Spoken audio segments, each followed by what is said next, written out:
Ruby.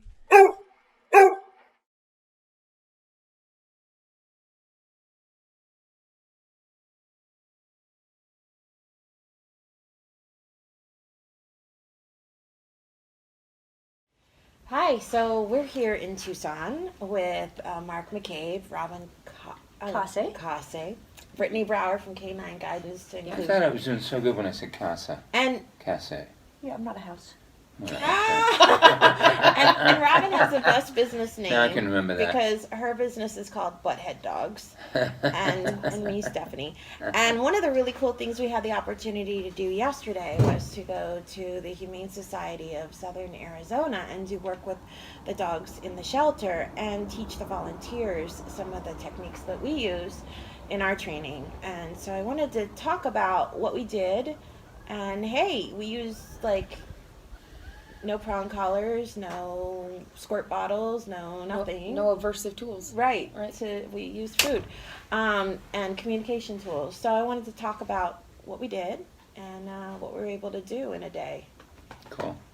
Well, so the first thing that I felt was really key about the presentation, what we're trying to get across and what we're always trying to do in TBTE, is get beyond the ABCs of dog training. Right. So the ABCs are antecedent, behavior, consequence, and trainers are always very focused on the consequence, that they're either going to reward the behavior or they're going to punish the behavior and whatnot. And actually in the purely positive community, there's a tremendous amount of focus now on two things. One is what's called antecedent control. So if you have the ABCs, if you take away the A, the antecedent, then there's no behavior. So you don't have to worry about a consequence. Right. You don't have to worry about rewarding or not rewarding. But in practical terms, it's very often not a great thing. First of all, it doesn't teach the animal new behavior, because you took away the A, you also took away the B and the C, so there's no learning going on.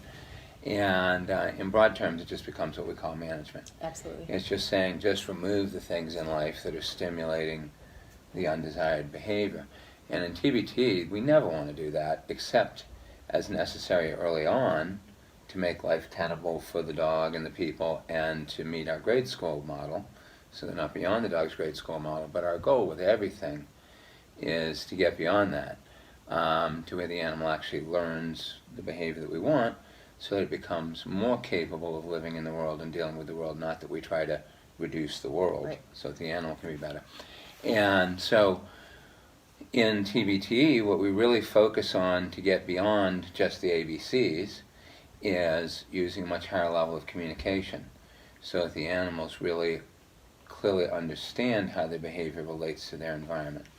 So a couple points that I made that were important is that, first of all, when we talk about if we have an undesired behavior by the dog, if we're not going to remove the antecedent that stimulates the behavior, then a lot of people are talking now about just remove all reinforcement. So that in order for the behavior to maintain, there has to be reinforcement. Just remove the reinforcement, and that's what's referred to as extinction. And aside from the fact that even though I know lots of people in dog training and I watch tons of video and I go to different seminars and I see lots of training, I see very, very few really successful examples of extinction in the world. Yep. And one of the reasons is because reinforcement can come from all different kinds of places. It could come from the person who doesn't know your training plan and they do something that's reinforcing the behavior, and that can be frustrating. But reinforcement could be internal or it could be environmental. Yep. Where you can't change that. So that was one part, that we don't always have direct control over the reinforcement, so we don't always have the ability to just take a syringe and suck it out of the situation. But also that the animal simply not succeeding in the behavior can be a useful consequence, but only if it's really clear to the animal that they didn't succeed. Mm-hmm. And that more effort into the behavior isn't going to produce Right. an effective result. So lots of times we see animals where, and at the shelter this comes up, where the animals are jumping on the crate and the kennel run and whatnot, and nobody's petting them, nobody's feeding them, nobody's doing anything good for them, but they're hoping it's going to lead to something Right. good. And some people would say, well, yeah, so the reinforcement really is the fact that they're on a highly variable reinforcement schedule. Once a day, somebody comes and opens up the kennel run and they get something out of it. And I think that's really not enough reinforcement to maintain that behavior.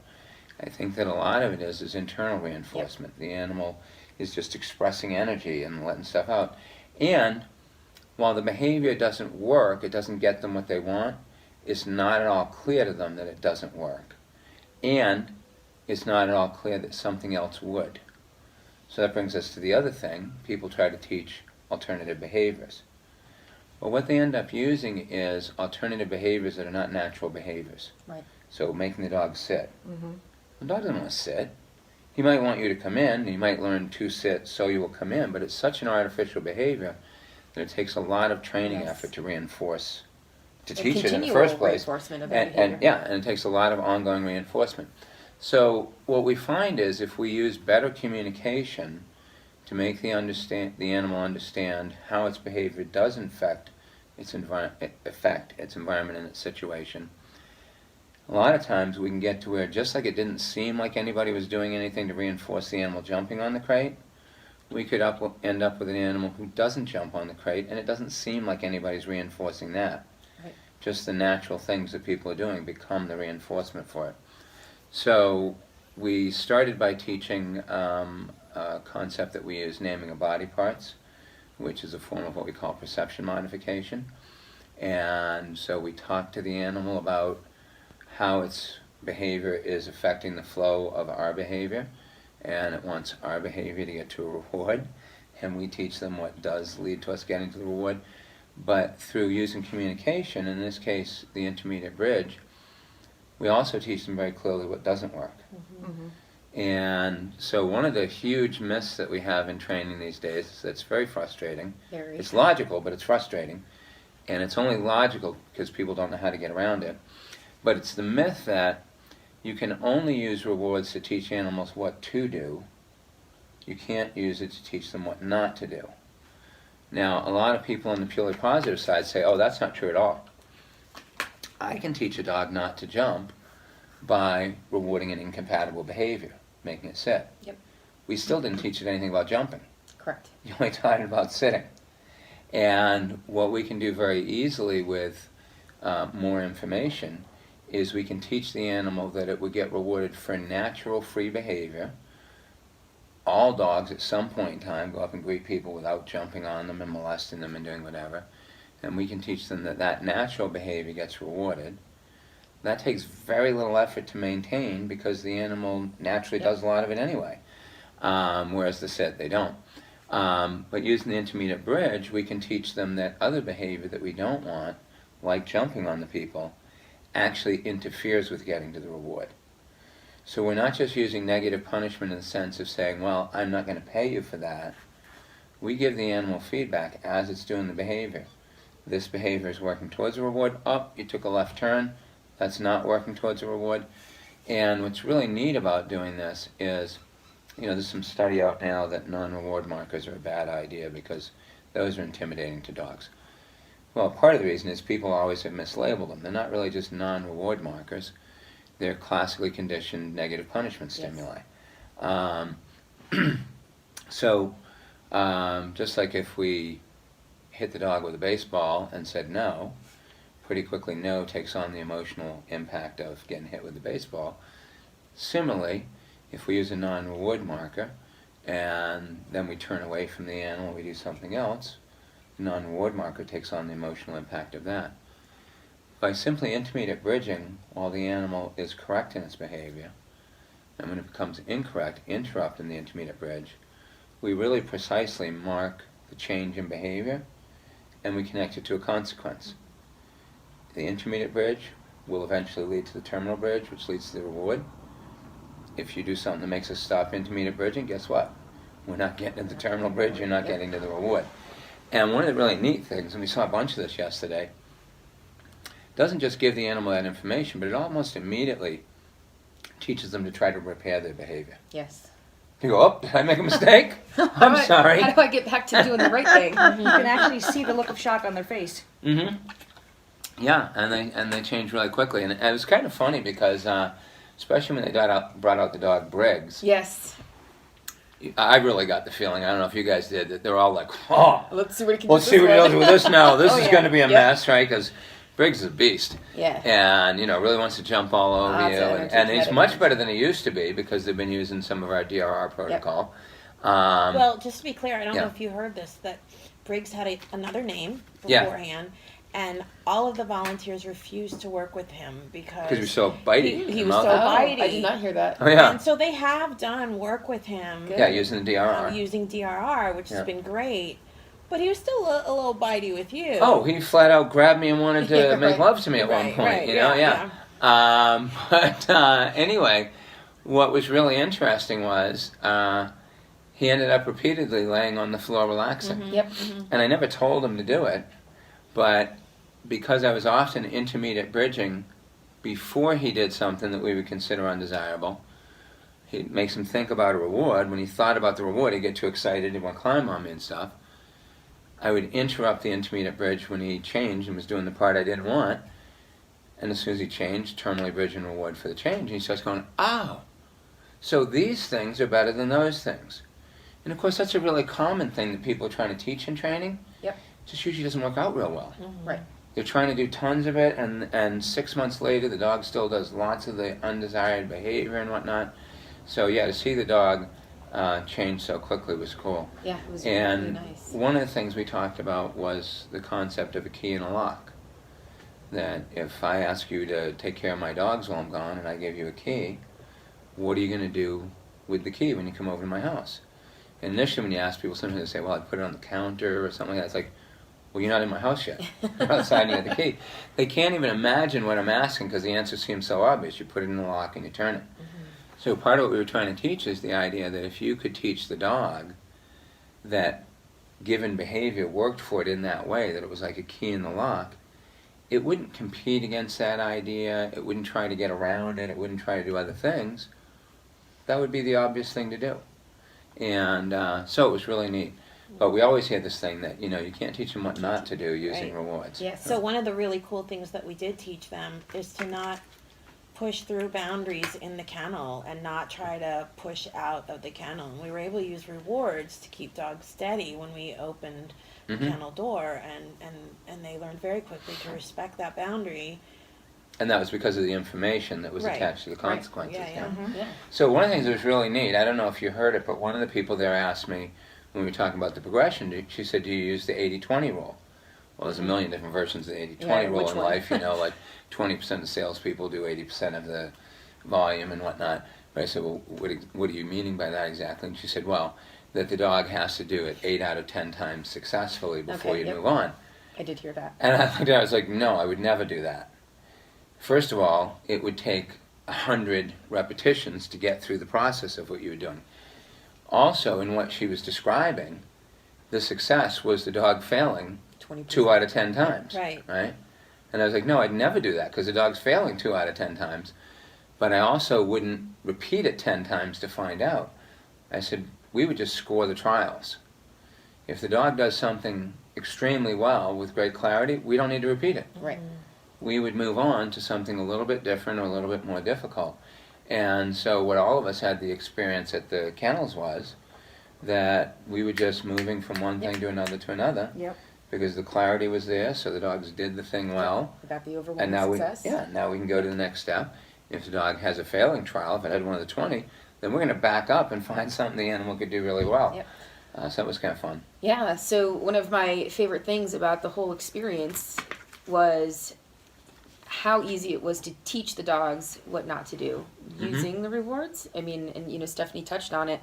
Taught them not to rush the kennel doors when you go to open them. Don't jump on the kennel doors. How to respect Don't the- get excited when we touch the line. Right, exactly, right? How to not push past a certain boundary that was created inside of the kennel. Don't jump on us when we get inside of the kennel. Yeah. And all of that was taught using the language with the rewards. Yeah. So Yeah, it's very cool. So the information makes it much more clear to the animal. yes. Kind of as we were talking earlier in our targeting and trick training and stuff. So they very quickly stop putting energy into things that they know won't work. Whereas if the only thing we were going to do was just not reward that behavior, the animal could stay really, really stuck in that. Right.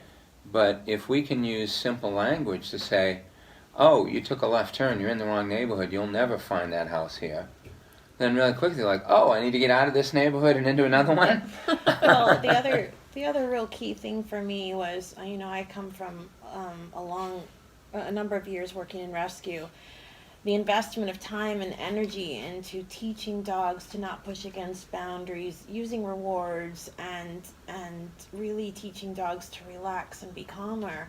These are all things that are transferable to their home, and it's what keeps them in their home and helps them find their forever home. Absolutely. So it's a huge thing. And also, many owners don't really want to be harsh with their dogs. If what they get is a dog who's comfortable being relaxed, Yeah.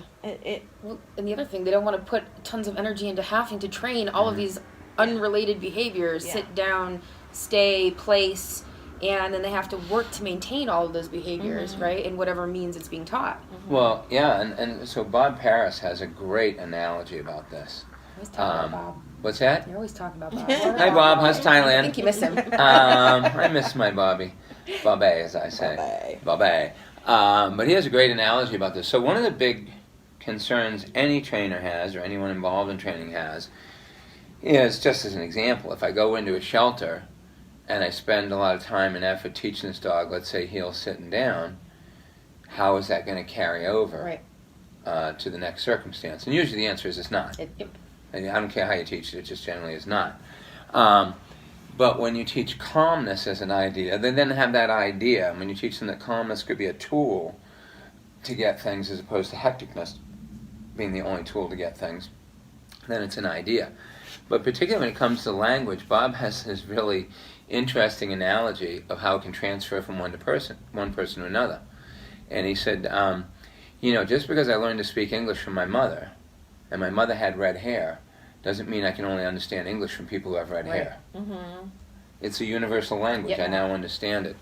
And so one of the things that the staff could potentially do, and even if they don't do it, the dogs are going to be better, but they could potentially just teach somebody the naming and touching of body parts, and now they're learning all the elements of the language and the communication. And if people have an interest, they can use it on other things. They could not. But one of the big things that will do is it will tend to take the emotional state that's been created in the dog by the good work, teaching it how to be calm and how to actually work together, and it will take that as a package and transfer it to the other person. And they're like, oh, you speak that too. Yeah. Okay, I can relate to you the same way I related to that other person. Well, and then not only, with teaching like sits and downs and place, those are physical positions. With what TBTE is teaching is an emotional thing. Yeah. And so it's a lot easier to carry certain emotional feelings versus physical positions, right? Oh, yeah. And so the dog is just going to carry those emotions versus, oh, somebody has to tell me to sit and do the specific thing for it to be effective. So like with Briggs, you probably could go back at the video and, I don't know, let's just say come up with 20 points of behavior that I was rewarding. So not just sitting and down. Right. But the common thread through all of those was it was something calmer than what he had been doing before. Yes. And so what he started learning was that calm was actually the thing. And so he started putting less and less effort into hectic behavior. Yep. And he started experimenting with a bunch of different calm behavior. And I was making a really intentional point, as I always do, of not rewarding a specific behavior. Exactly. Because I'm really trying to teach the concept. Right. Calmer behavior is what gets my attention. Calmer behavior is what triggers me to say yes. Yeah. And then the dog could do that anywhere with anyone.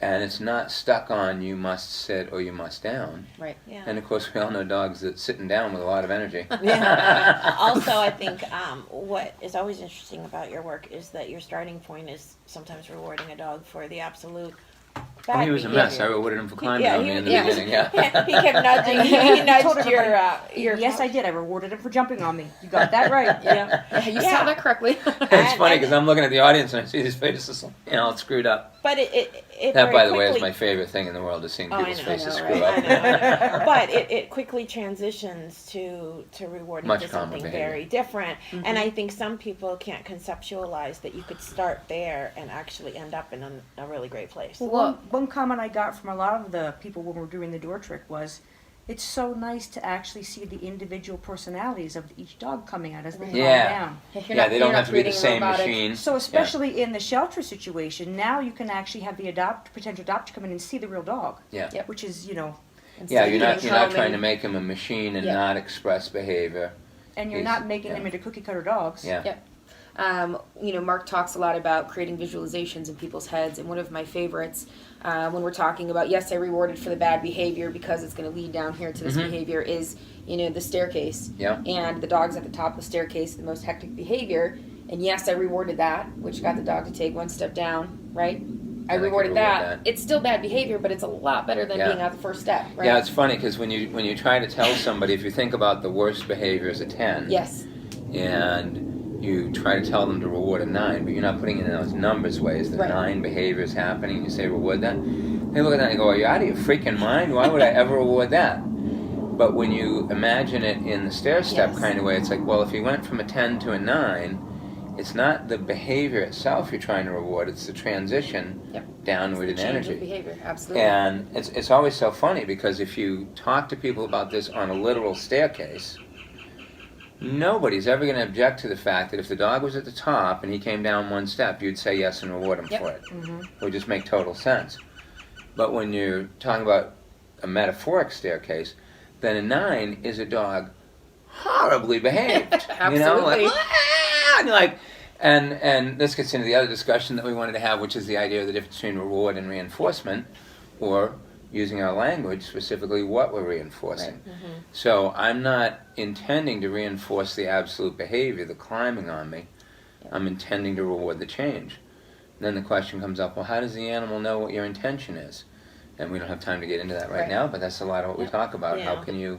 In all of my Communicate with them. classes and my private lessons and any of my clients that I deal with, I literally get a whiteboard or a paper and I'm drawing the staircase and saying, Yeah. this is the absolute behavior we do not want. Yeah. And, working them through it and giving that visualization definitely seems to Yeah. put it into context a lot easier for people. Yeah, and I think the other thing that helps along with that is now as if you take that staircase and you just flatten it out, so it's just a sequence of events. Now think of it like the alphabet. So hopefully pretty much all of us know the alphabet, but we learned the alphabet in sequence. Right. And if I give most people a random letter and ask them to do the alphabet backwards from there, they either can't or it's really, really difficult. Right, and they have to put a lot of thought into So it. they know the alphabet, but they learned it in sequence. And this is part of what we're teaching the dog. That I might pay for this behavior, but I only pay for B after A. Right. So in other words, if this was escalating, I wouldn't pay for this behavior. If it's de-escalating, I would pay for it. And it's really cool how quickly they click into that. Mm-hmm. They just pretty quickly don't use the behavior in the wrong direction. Well, and going back to talking about what we did yesterday at the Humane Society, I think it was really great that you had so many other people you've taught there teaching these people, because Oh, yeah. it's like it's not just something Mark McCabe can do. Yeah. Right? Yeah. It's not just something that you have these ideas and you're like, yeah, this is what it is. Or I and have your Michael Jordan struggles. talent or something. Right, exactly. Yeah. That it's so easily transferable that, Yeah. hey, I brought all these other people that have, Oh, yeah. just done these seminars and, they are invested in the learning, and here now they're going to teach you. And I just taught him this way today. Yeah, right? Like, literally, you did, right? You took us aside, said, this is And what like, I want here you you go, to do. go show these people. I'm like, okay. Well, so that was true. So I teach the door trick differently in shelters Yeah. than I do to my individual clients, and you guys have all learned how I teach it to my individual clients. But that again is part of the thing, because you hadn't just learned the door trick as a rote thing. You Right. understood the principles behind it, Understand the language. and the principles, of how we were using the intermediate bridge Yep. to affect it in this case. All of you did really good with, I don't know, a couple minutes coaching. Right. I say the dogs made me look good. That's it. Well, we That's always the way need it always that. goes. You always But need. it does become a shorthand between us all Yeah. because we understand the same Yeah. concepts and Right. all of that. So it's very much like the language we use with the dogs. Exactly. Instead of having taught one rote behavior that if we wanted to change it, we'd have to teach that as a whole new behavior. Yeah. We're just saying switch A for B. Yep. Yeah. We do this. So that was fun. Yeah. But the other thing that I always think is really cool about that, though, and is really important. So one of the things that we hear all the time in dog trainer discussions is what an idiot somebody's client is, because the trainer does something with the dog and they get the dog to do it really well. And then the owner doesn't do the manipulations as well as the trainer did, and now the dog doesn't do it. Well, to me, there's two aspects for that. One is, obviously the trainer got the wrong impression of what their job is as a dog trainer. Their job is not to train dogs, it's to train people how to train their dog. Yes. So if you can do the great thing but they can't, then that's a problem. But you know, a lot of what really comes up in this is the dog trainer is using their 10 years of accumulated skill and knowledge to do the thing that they're doing, to be able to walk on the tightrope and, you know, brush their teeth at the same time and whatnot. They did not learn that in 6 weeks. Why are they trying to teach that to their clients in 6 weeks? Or And 8 thinking that weeks they're or 12 going to weeks? have the same kind of facility with it. Right. Yeah. The same overwhelming success. And overwhelming. If that, I mean, if that was their case, their clients would be making them look like a fool. Well, Right. and then you Because really wouldn't I just have to, did in 12 weeks what you took, you know, 10 years to Right. learn to get well, good at. right. I mean, you Yeah. wouldn't really have to invest that much time and energy into becoming a good trainer Right. and learning all sorts of things. If really it was something that could be done in no time Right. flat, an hour Well- a day for 6 weeks, actually, Right. not Well, even. so the important point about TBT that we see again and again is that we can make that transfer and we can do it fairly quickly. Yep. We were out at Brittany's relaxation class the other night, and we had people in their 4th class. The one dog, they were talking about it, threw up blood and pooped blood Yeah. in the just first, going out of the house because it was so stressed. So what happened was it's a little Papillon Dachshund mix, and the last time they had to board it, and they boarded it with somebody that they knew, a friend. And the So it dog wasn't was, just going to a boarding right. kennel It somewhere. was staying in somebody's home with somebody Mm-hmm. they knew. The dog was so stressed by the change of circumstance that it was, you know, having bloody diarrhea, vomiting all over. They actually had to take it to the vet. They said it had bloody vomit. Oh, probably. Oh, my but God. the dog had to go to the vet and spend Yeah. the rest of the time at the vet because it was so sick. Yeah, and had to Um, get medicated and all that. Yeah, and so I do a 4-week mini course on the relaxation triad, and between week 3 and week 4, they went out of town, left it with somebody I think was fairly new to the dog, Mhm. and they're like, "What anxious dog?" You know, this no dog was vomiting, great. no, Yeah, no diarrhea, nothing, no right? not- No yeah. vet visits. And this would get back to Bob's point. They didn't have to teach the other people Yep. how to become dog trainers Exactly. and do all the things that they did. Yep, that's exactly. Yeah. So they didn't have to make the dog go to place. They didn't have to, you know, put Yep. a collar or a slip lead on the dog or whatever else. Guarantee goes they up. didn't do one single thing that I taught, you know. But because the dog emotionally feels better, Yeah. it was able to transfer. Yeah. So And that's why we talk about making real change. And so to me, this is part of what's exciting about the potential of what we all did in the shelter, is that during a brief period of time, while the dog is there, we hope it's a brief period of time, right. for good reasons, they can actually make a change in the dog, not just teach new behavior, Absolutely. but actually change how the dog thinks and feels. And we saw some of that in the loose leash walking yesterday. You know, in the loose leash walking in the beginning, it looks like a mess. And a lot of people, even at the end of it in a first session of 10 minutes or whatnot, they might look at it and go, I don't know what they're all excited about, that's nothing. But in that 10 minutes or so, we see lots of new behavior. And one of the things that we really see is the animal becoming much more organized about its behavior. It's not just flashing out Right. places and yanking and whatnot. And even though it doesn't look like it's concentrated on that task, all of a sudden we start seeing a dog that if I put out the line that I've made, I can hold my line out and walk along and people can see the shoulder's not passing there. Yep. But the dog's free to walk wherever it wants in there. So that clearly is really making a change in how the animal feels and thinks about things, not just teaching you must do this behavior. Right. So I think there's a lot of potential, especially because that's a really nice setup and they've got great volunteer group and all, They do. that they really can make a change in these dogs so that when they go home or to a home, they're going to tend to be much calmer dogs than they are there. Whereas normally being in a shelter would do the opposite. It would Right. So light a fire under the dog's ass and make them more stressed. when you go into a shelter like we did at the Humane Society of Southern Arizona, what are the key things that you think are the most important to be teaching these dogs? Like, what do you think are the things that should be focused on solely? Language. Language? Yeah, when you teach them about the language, you can teach everything else. That's why we started with the naming of body parts protocol. Yep. Because it teaches people how to do that. Because anything else, you're focused on teaching a behavior or a singular skill. So, of course, teaching a terminal bridge is important. Yes, Mhm. means you get food. But there's so much more that you can do with an intermediate and a terminal bridge than with just a terminal bridge. That's mind-blowing. That's how we were able to teach the animals what Yep. not to do, was by the use of the intermediate bridge. And you could be the best clicker trainer on earth, and you could potentially teach the same behaviors that we ended up with, but it would be hard to teach the animal the same way about what a mistake is Right. Yeah. and why they don't want to do it. And it would take tremendously longer, Yep. and it would take tremendously more skill. So to me, I think beginning with the naming of body parts protocol, you can really teach the people the core of the language and the system Yep. that you're trying to teach. Because what we did was we treated the latch exactly the same as telling the dog we're going to touch his shoulder Right. So you transferred the name and explain of body parts to the kennel door, to the kennel door. and then you transferred that over to DRR, Yeah. right? And then you also taught loose leash walking Yeah. as the And skills. some amount of stationing. Yeah, we actually did a fair amount Yeah. of stationing. In fact, that was one of the things we talked about. We had said in the beginning, before we all went and did Yes. the kennel thing, that our goal is not to go in the kennel with the dogs now and hook them up on leash and everything else. We're just trying to teach one part of this to the people and the dogs, which is that we can go open up the crate, the kennel run, without the dog getting wound up and excited, and without telling them he must do any particular thing. Just teach the dog how to be calm, and that we could open the door all the way, and the dog would just calmly wait in that space. Doesn't have to sit or down or whatever. Who It's cares? not going Whatever to a else he does. specific cot Right. or a. So that's all we were doing.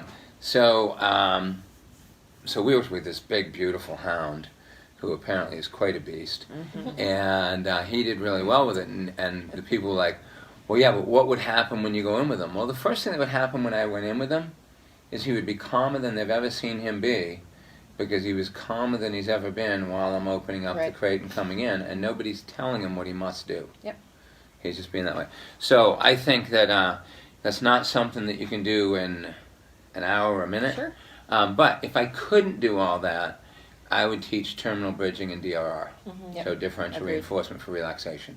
If you couldn't do anything else, you could teach somebody about that in 2 hours and make some real headway with it, and that in itself would be really great. But really what I would like to do is teach the communication system. Well, we had a great time, and I'm really glad that we got to do it with the two Yes. of you. And, Amen. and yeah. And Marlo? And Marla. And yeah, I'm looking forward to doing this again. And Yeah. they would like us to come back. They would. And I The very shelter, much, you mean? yeah, They did, yeah. we'd very much like to Yeah. go And we back. can build on it. I know. Absolutely. it's That's cool. the exciting part. Yeah, when we go I'll back come next back and time, we'll visit be you. building the There you next go. right in. And how far did you come for this? Like 2,500 miles. Yeah, cool stuff. Pennsylvania? New Jersey. New Jersey. Pennsylvania. And how much fun would this have been with your dogs 2 years ago? No fun at all. No. They've come so far. It's amazing, Yeah. and they couldn't have done it without TBTE. Yeah, So. well, you've done super cool stuff with Amazing it. work. Awesome. And I'm Yeah. still learning, so you know. So am I. Yeah, Peel so am that I. onion back. And every time I think I have it, you change it to a better way. That's my goal. Just keep moving your cheese. Somebody Moving the move my goalpost, cheese. right? He's like, wait a minute, she has all that. Let's mix it You- up a little bit. You can kick a 65-yard field goal? Not if we put the post back 10 more yards. We're just trying to keep you It's motivated. the mark of a good trainer, though, right? Is you're always evolving and trying to be And better. thinking about things We differently. hope. Yeah, yeah. We yeah. hope. So. Thank you all very much. Bye. Okay. Thank you. Bye.